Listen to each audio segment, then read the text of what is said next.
Enfim, mas agora estamos para falar de outro assunto aqui. Eu roubei o escritório deste homem, roubei o Wi-Fi, roubei o escritório e agora eu vou conversar com ele. Pode roubar o escritório? Bem-vinda, seja bem-vinda.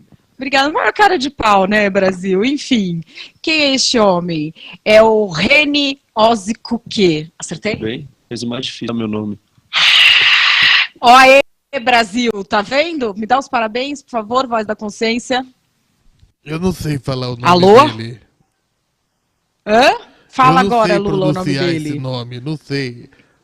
Ele Bom, nós vamos... Ele é o quê? Eu até anotei aqui, porque hoje ele é fundador da Insight Geopolítico, que é uma consultoria de risco político internacional. Ele tem um blog sobre isso, chama Risco Político Global, e também é professor de Relações Internacionais na ESPM. Ele atuou na ONU, na OEA, em outras organizações internacionais. Ele tem formação em filosofia, ciências políticas e é mestre em International Peace and Conflict Resolution pela American University em Washington, D.C. Fala aí, mano. Olá, tô bem no inglês? Muito. Fala meu nome. Mas, enfim, ele entende mesmo da Síria. E como a gente ouve falar muita papagaiada e blá, blá, blá, eu resolvi vir aqui para a gente poder fazer uma entrevista falando da questão do conflito na Síria, que preocupa muito as pessoas, sem entrar nesse joguinho de blá, blá, blá político, já que muitas pessoas querem se aproveitar disso na época eleitoral. Então, primeiro, muito obrigada por me emprestar o seu escritório, o seu Wi-Fi. É muito legal receber você aqui. Bem-vinda, quando você quiser. A porta está aberta, o escritório é seu, Madeleine. Bom, a primeira grande dúvida que todo mundo tem é da história das armas químicas. Porque a gente tem aí uma declaração de que existem armas químicas, mas ao mesmo tempo também existe uma equipe especializada em investigação e detecção de armas químicas em solo sírio nesse momento, fazendo um relatório. Por que acontece essas duas coisas ao mesmo tempo? Já teve o ataque e a equipe está lá ao mesmo tempo? Porque, na verdade, a equipe foi lá para comprovar o que realmente tinha acontecido. Então, você precisava de um relatório específico de gente técnica que foi lá, coletou amostras, e aí você tem uma coisa totalmente comprovada. Isso não quer dizer que você não tenha indícios, que você não tenha evidências, que você não tenha relatórios de pessoas que estavam ali, que existam vídeos. O próprio New York Times, que é um opositor, né, o crítico ao Trump, ele concluiu para suas próprias entrevistas e analisando os vídeos que foram usadas armas químicas e que foram jogadas pelo Assad. Agora tem uma organização internacional, um braço da ONU que tem que ir lá e verificar isso. Só que nesse momento eles não estão conseguindo chegar na cidade de Douma, porque a Rússia e a Síria estão impedindo o acesso desses inspetores. Então a coisa está meio nebulosa, eles estão bloqueados ali, não estão chegando onde eles têm que ir para fazer a investigação que eles têm que fazer. Os russos estão alegando uma série de coisas. Não, ele não é culpa nossa. Enfim, eles não estão lá. E a gente sabe que quanto mais se demora para chegar no lugar, você pode alterar as evidências e as provas do que aconteceram. Então, basicamente é isso. Por isso que eles têm que ir ali. Mas a gente sabe que esse padrão de comportamento do Assad existe. O Assad já usou armas químicas em outros momentos. Inclusive, o próprio Obama declarou que isso não seria tolerável e não fez nada quando o Assad usou. Ele falou, marcou aquela famosa linha vermelha. Se cruzar a linha vermelha, acabou. E ele foi lá e cruzou a linha vermelha, e o Obama não fez nada, saiu pela tangente, chamou o Putin e falaram, não, nós vamos desarmar.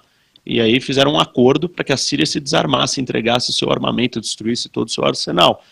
E obviamente que isso não aconteceu, porque depois de algum tempo, em 2017, logo que o Trump chega no poder, a Síria usa de novo armas químicas. E aí o Trump reage, ele fala, não, eu não vou deixar isso barato, aqui a linha vermelha para mim ela vale.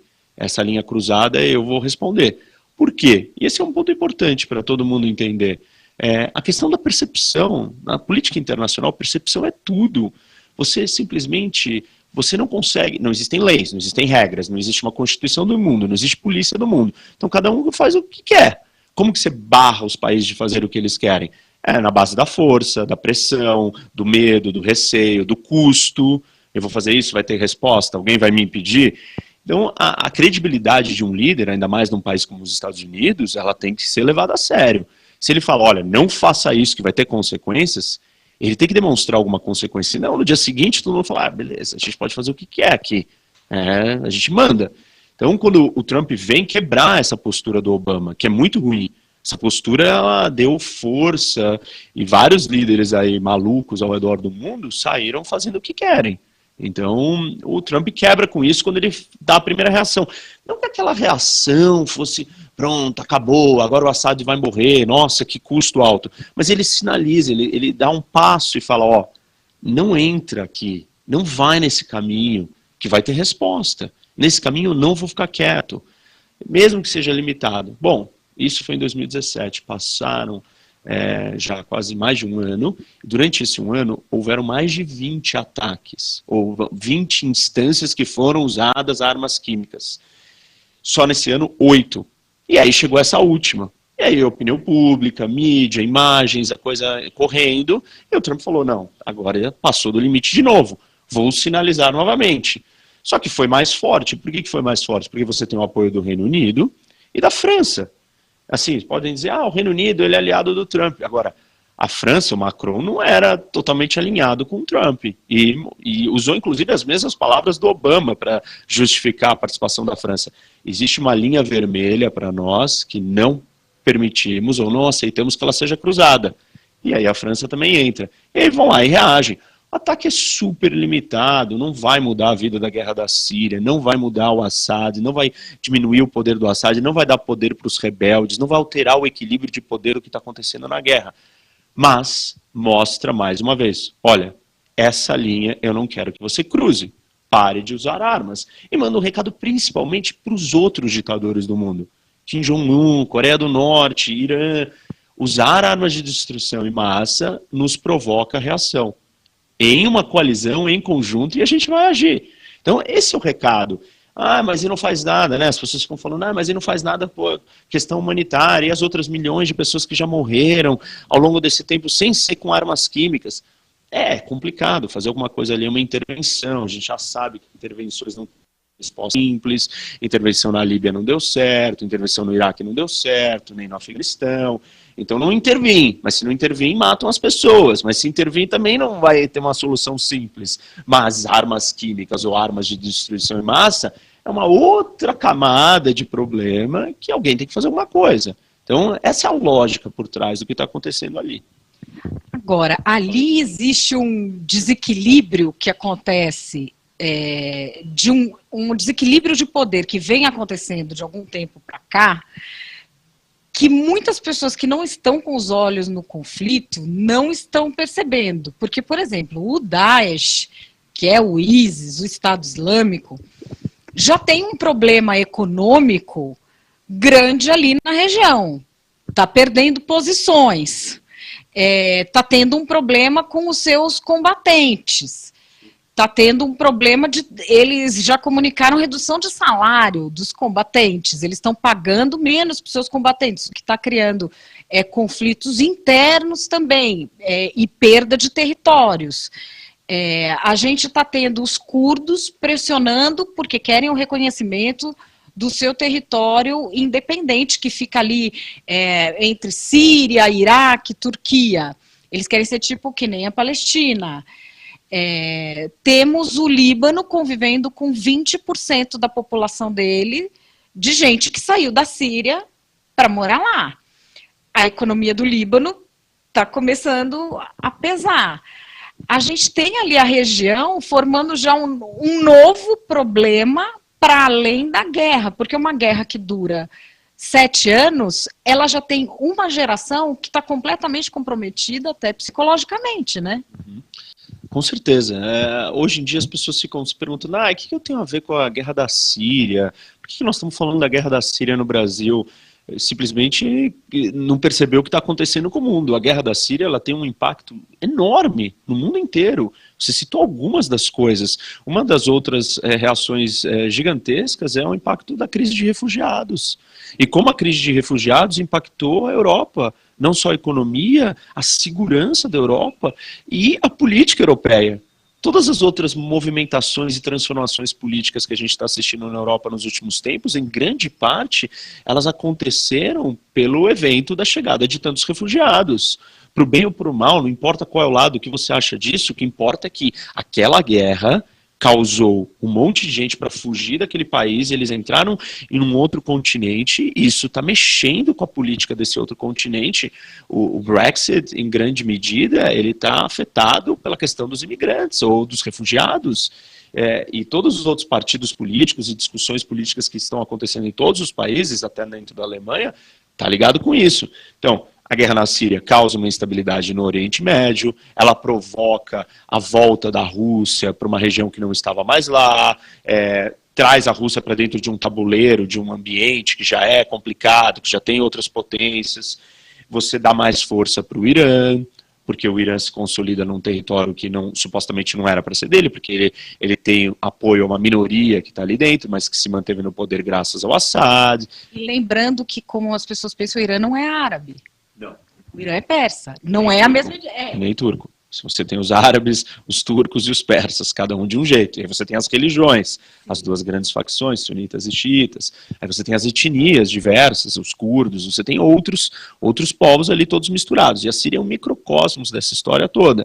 Então, o que acontece na Síria tem um impacto gigante, até um impacto no choque ou na crise entre Estados Unidos e Rússia, um retaliando contra o outro, e aí um trazendo sanções econômicas ou impondo sanções econômicas para o outro, e às vezes o Brasil sai beneficiado disso.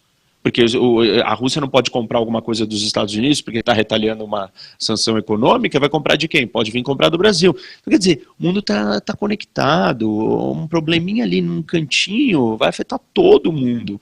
E essa é a política internacional, essa é a era da globalização, da comunicação. Então, é importante entender o que acontece na Síria, é muito complicado, são muitos países, da região e de fora da região, são muitos grupos, são muitas diferenças étnicas, religiosas, é uma disputa de território, e às vezes não é um pelo outro, às vezes é uma ideologia financiando um grupo por trás do outro, então você tem um monte de camadas ali difíceis. Mas o fato é que o Assad saiu disso daí mais forte, não do ataque americano, mas ele, ao longo desses 7 anos de guerra, nós estamos chegando no momento que o Assad meio que se consolidou, graças ao apoio da Rússia e do Irã. Isso porque os europeus, os americanos e os outros árabes que estavam ajudando a derrubar o Assad fracassaram em colocar dinheiro e recurso suficiente. Então aquele território está quase que consolidado para o Assad. Isso é uma realidade. E aí todo mundo, não mudou nada, não alterou o poder do Assad. O ataque não era para alterar o poder do Assad. Os Estados Unidos não querem entrar em choque com a Rússia por isso. Aliás, a Rússia não vai entrar em guerra com os Estados Unidos pela Síria. Ela poderia, talvez, fazer isso pela Ucrânia, mas não pela Síria. A Síria não é tão relevante para os russos. A Síria é um pedaço que os russos usam para barganhar em outros contextos, em outras partes do mundo. Então falar, vou te criar problema aqui, você criou problema ali para mim na Ucrânia, eu vou te criar problema aqui na Síria, onde que está perto dos seus aliados. E assim é um jogo da política. Todo mundo fica muito preocupado e falando, mas não tem prova. Você tem evidência muito clara do que aconteceu e isso é muito perigoso. Não dá para todo mundo sair usando armas químicas. Por quê? São armas que não fazem distinção. Elas são usadas indiscriminadamente. Quando ela é jogada, ela não vira e fala assim, você está vestindo um uniforme militar, você é soldada, então eu só vou afetar você. Porque dentro da guerra você supostamente não é para você atacar civis. Você tem distinção entre combatentes e não combatentes. Uma arma química ou uma arma de destruição em massa não faz essa distinção.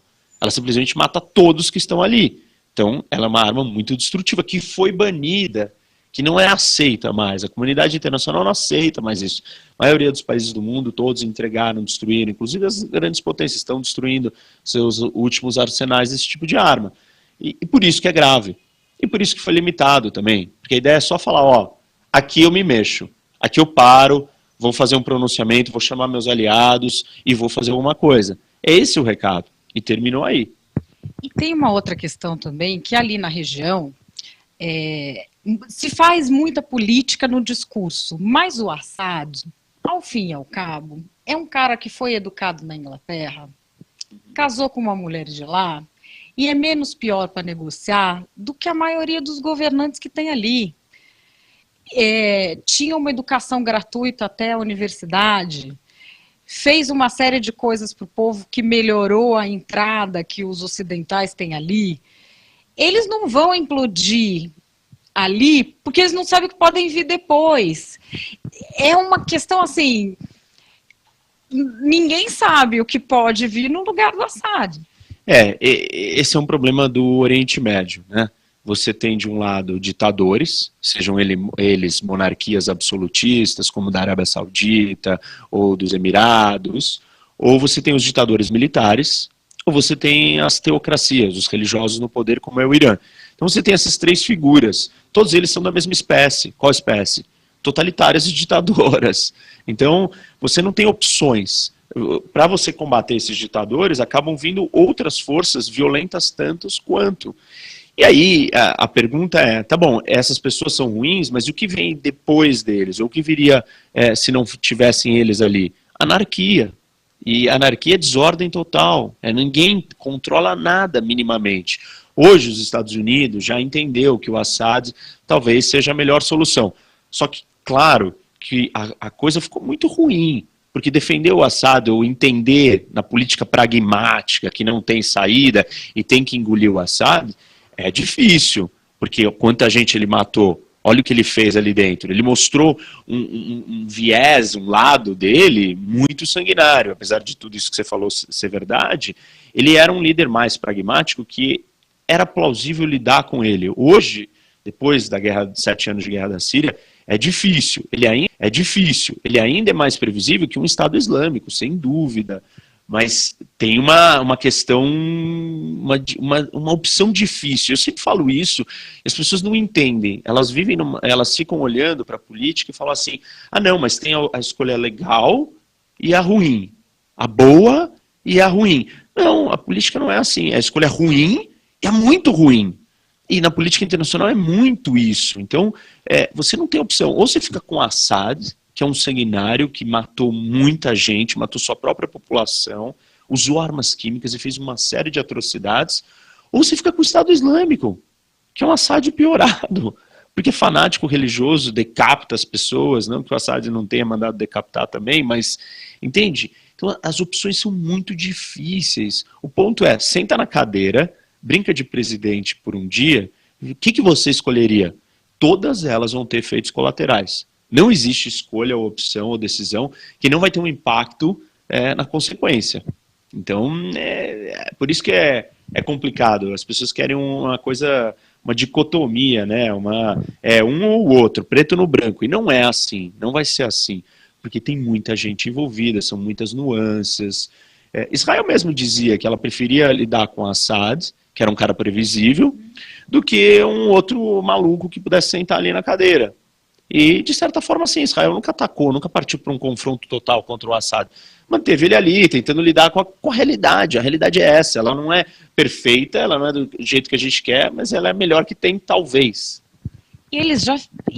O Ocidente já fez bobagem com 2 países e que ficou bem pior do que se tivesse deixado o regime do jeito que estava, com os chás do Irã. Não se deixou permanecer o regime do Reza Pahlavi. Deixaram cair. Aconteceu o quê? Os ayatolás. Virou aquele buraco que virou a vida do Irã. O Afeganistão, a mesma coisa. Ficaram os talibãs. Não se imagina, às vezes, quando a gente vê a barbárie, que o ser humano seja capaz de fazer pior. Mas vai ter um cara que ele vai ser capaz de pior ainda. E quando a gente fala de violação de direitos humanos, da dignidade humana em alguns países, tem gente que é capaz de ir muito além da nossa imaginação, né? Tem, e esse ponto é uma das dificuldades que existe no mundo. A gente chama isso de state building, né, ou construir um Estado. É muito difícil construir um Estado. Na verdade, todos os Estados estão em construção. Inclusive o Brasil, aliás, bastante construção a ser feita aqui, mas estão todos nesse processo de construção. E o Estado que ele está enfraquecido desse jeito, ele é um Estado falido, ele não consegue entregar o básico, e vira um lugar anárquico, onde pode tudo, é um estado de natureza que o Hobbes lá atrás descreveu, que era de todos contra todos, todo mundo se matando, cada um usando a força para conseguir o que quer. Você abdica da sua soberania, entrega um pouco da sua liberdade para existir uma autoridade central que traz o mínimo de ordem. Esses lugares, Afeganistão, Líbia, Iraque, são lugares que você perdeu isso. Você não tem a mínima ordem. E aí, os outros lugares, se você vai derrubar as pessoas, o que vai vir no lugar? Como é que você vai reconstruir aquele país? É muito difícil, ainda mais que você é alguém de fora do país. Rapidamente alguém vai usar isso politicamente, vai virar e falar assim, imperialista, veio aqui invadir meu país. Não importa quais sejam as suas intenções, alguém vai explorar isso politicamente. Então, quando a gente pensa em reconstrução, é um trabalho, assim, quase que impossível, é um trabalho particular, lento, que cada nação tem que levar a sua. Só que também, ao mesmo tempo, se a gente ficar olhando de fora e deixar o mundo inteiro se explodir, não tentar fazer nada, vai chegar uma hora que essa onda ela vai chegar até a sua fronteira. Que é a mesma coisa que nós estamos assistindo na Venezuela. O Brasil ficou sentado assistindo isso, e agora a Venezuela explodiu, a Venezuela se tornou um estado falido, não falido economicamente, falido de não entregar nem nada de básico, e o mais básico de todos é segurança. Então a Venezuela não entregou isso, os refugiados já estão chegando aqui, os refugiados estão chegando na Colômbia, a Colômbia estava tentando finalizar um processo de décadas de conflito que pode ir por água abaixo, porque mais instabilidade, a Colômbia vai por água abaixo, pior ainda mais o crime, a fronteira brasileira desprotegida, e a coisa vai tomando uma proporção gigantesca, porque está todo mundo interligado. Então não dá também... Estou mostrando aqui um pouco da dificuldade. De um lado, você tenta reconstruir, você não consegue. Mas se você não faz nada e fica assistindo, aquilo vem vindo, vai chegando, e uma hora ela vai tomar conta e vai invadir, vai começar a criar problemas para você. E aí você também não vai conseguir tomar conta da sua casa. Então é uma coisa sem fim. E as pessoas têm uma ideia de que a gente chegou num estágio como civilização, como sociedade, que a gente não pode regredir. Isso é uma das maiores falácias que existem. Na ciência a gente não regride, quer dizer... Talvez, né? Porque tem os terraplanistas, aí tem gente que acredita que a Terra não é redonda. Só que você não vai ir numa escola e vai ter alguém ensinando. Não, a Terra não é redonda. Uma vez que descobriu que a Terra é redonda, ela é redonda, acabou. Agora, dentro da civilização, a gente não tem esses marcos estabelecidos que a gente pode falar, não vamos voltar para trás. Claro que vamos. Escravidão não acabou. E uma série de outras coisas não acabaram. A gente só... mudou de jeito, de nome. Então, a qualquer momento, tudo que a gente tem como sólido, é democrático, liberdade de imprensa, segurança, ordem, constituição, império da lei, Estado de Direito, pode ir para o saco, literalmente, deixar de existir. Então, a gente tem que parar de achar que não dá para imaginar mais um mundo bárbaro desse jeito a essa altura do campeonato. Claro que dá. Aliás, dá para ficar muito pior se a gente não fizer nada. Se a gente só ficar assistindo. Para a gente finalizar, qual é a sua dica para as pessoas quando ouvem falar desses conflitos, Síria, Venezuela, as Farc na Colômbia tentando finalizar um acordo de paz, saberem quando elas estão lendo uma coisa que é um fato, uma notícia, e quando é alguém tentando fazer um uso político ou uma capitalização de marketing em cima daquilo? Isso é bem difícil, ainda mais no mundo de hoje, né, que é o mundo da fake news, o mundo da narrativa. Não que a narrativa não existisse. Costumo dizer que todas as guerras são guerras de narrativa, são histórias. Quem tem a melhor história ganha a melhor guerra, porque é a guerra justa, é a guerra do bem contra o mal, e quem você quer estar? Você quer estar do lado de qual? Da guerra do bem. O ponto é que, como você colocou, isso é usado de uma forma para distorcer, manipular, tentar criar jeitos das pessoas seguirem um caminho que não é o verdadeiro. Eu acho que a gente não tem uma clareza ainda de distinção o que é fato e o que é opinião. Isso é muito importante. E aí a gente também confunde quando a imprensa fala uma fala opinativa, né, que existe a parte editorial, existe as partes que é para opinar, e tem a parte que é factual. Então é importante a gente perceber isso. Tem coisas que é um fato que usaram armas químicas, já foi usado na Síria, isso é fato. Quem usou pode se disputar, mas tem evidências muito claras, e isso também é factual. Agora, isso foi articulado por alguém, como essas teorias da conspiração maluca, aí não dá pra gente ir nesse campo, porque isso é uma simplificação do mundo complexo. Não dá pra você achar que uma pessoa foi lá, planejou tudo. Desculpa, as pessoas não conseguem nem comandar a sua própria vida. consegue comandar a sua casa, como é que ela comanda o mundo?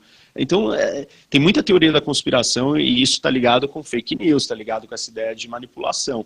Então, você tem que ficar atento e falar, olha, respostas muito simplistas não são reais. A coisa é mais complicada, tem mais fatores. E tem que buscar informação factual. Você tem que ter informação factual. E tentar ver, pô, esse cara tá omitindo os fatos. Na Venezuela, você tem as pessoas morrendo de fome, elas estão perdendo quilos e quilos. Elas não têm comida. Você não vai falar disso, tem uma coisa errada, entendeu? É difícil. Hoje, todo mundo tem pouca tolerância para escutar e debater. E o processo de aprendizado e democrático, ele é esse. Ele é um debate, argumento contra argumento, ataca o meu argumento, não me ataca.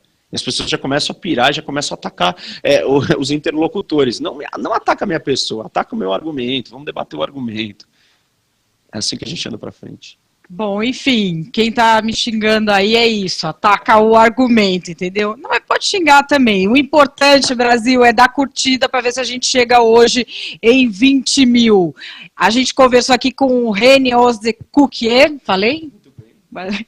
Que é fundador da Insight Geopolítico, cientista político, professor, palestrante. René, muito obrigada, viu? Valeu mesmo. Obrigado, adorei. Tá à vontade, o escritório é seu. Vou continuar usando, né, Brasil? Vocês acham? Mó cara de pau, que 0800